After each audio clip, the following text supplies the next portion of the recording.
Keeping your machines in tip-top shape is not much of an issue with the Gaggia Animas. Now, in most cases, the screen will be a cool blue, letting you know that your zen for coffee is not going to be interrupted. But if the machine happens to need your attention for anything, don't be surprised when that screen turns red. Now, the red screen will be accompanied by a suite of icons letting you know what in particular the machine needs from you. Now, to start, there is a three-purpose icon which has the drip tray being pulled out from the front of the machine and the door being closed. That can display if the drip tray is not inserted, if the side access door is not closed all the way, or if the dreg drawer has been removed but not reinserted into the machine.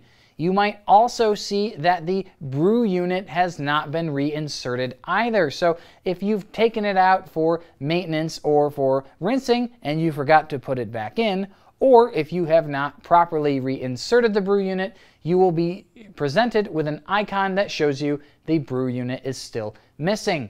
Other common alerts include the water reservoir alert. So this will let you know that either A, the water reservoir has not been reinserted into the machine, or B, that there is not enough water in the reservoir. Apart from that, the companion alert to the water reservoir alarm is the no beans error. So most commonly, this will come up if you try to brew a drink and don't have enough coffee in the hopper. So that will initially display as red, and once the brew cycle terminates, it will change to blue, letting you know that there is nothing wrong with the machine other than that you need more coffee in the hopper. Once you refill it, that notification will clear.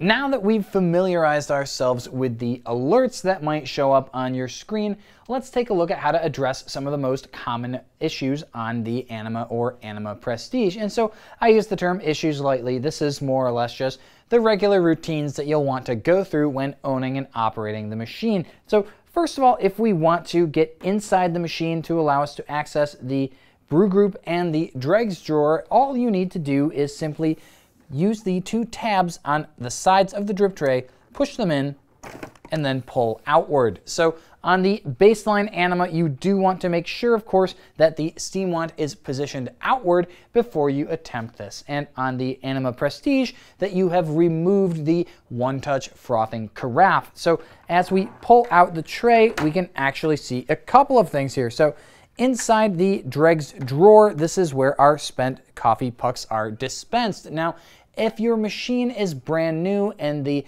Anima is taking some time to get used to your coffee, you may find it takes a few brew cycles and empties before everything gets completely solid and cohesive inside this drawer. And so when you remove it, you can simply empty that into the garbage can. Now, with this out of the way for a moment, let's also take a look at the inside of the machine. So I'll prop this door open with my pitcher for now, but this is where we can get access to the brew unit. So coffee is fed downward through the grinder or the bypass doser directly into this mechanism. Now, by pressing here on this tab where it says push, I can slide the brew unit out of the machine. Now I'm gonna save myself for a minute there, get some of that coffee knocked out.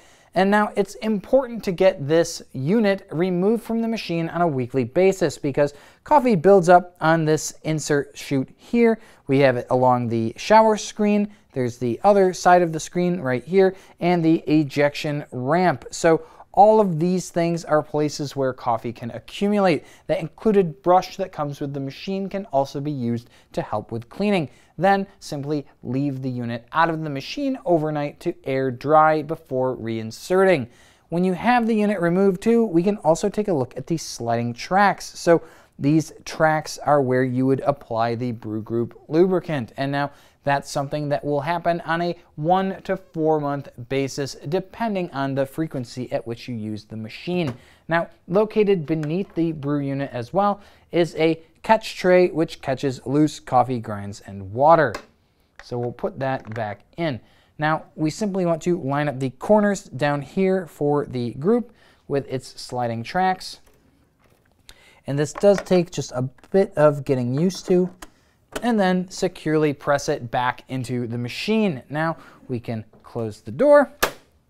But before I put my drip tray back in, that's something we should address. Now, unlike the other aspects of this machine that would alert you on the menu, the drip tray doesn't have a dedicated alert to tell you that you need to empty it. Instead, in the front of the tray is a small red float that will continue to rise in the tray as more and more water is in there. So that'll start to bob and it will start to get elevated, and I'll show you just a little bit of what that looks like by pouring some water.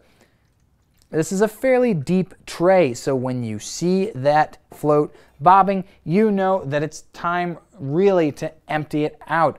I will say that it can be tricky sometimes to balance the water in the tray when you're walking it over to the sink. So if your machine isn't close by, there's a chance to spill. So to save yourself that trouble, I recommend that anytime that you refill the water reservoir or anytime that you are prompted to empty the dregs drawer, you should simply empty the drip tray as well. And otherwise, when all that's done, you can simply go ahead and reinsert your tray into the machine. And that's as easy as it is to maintain the Gaggia Anima. And that concludes our top to bottom look at the Gaggia Anima series. Again, these machines are terrific for the espresso or long coffee lover, and they still have great features that make milk frothing a breeze. I'm Nick. Thank you so much for watching.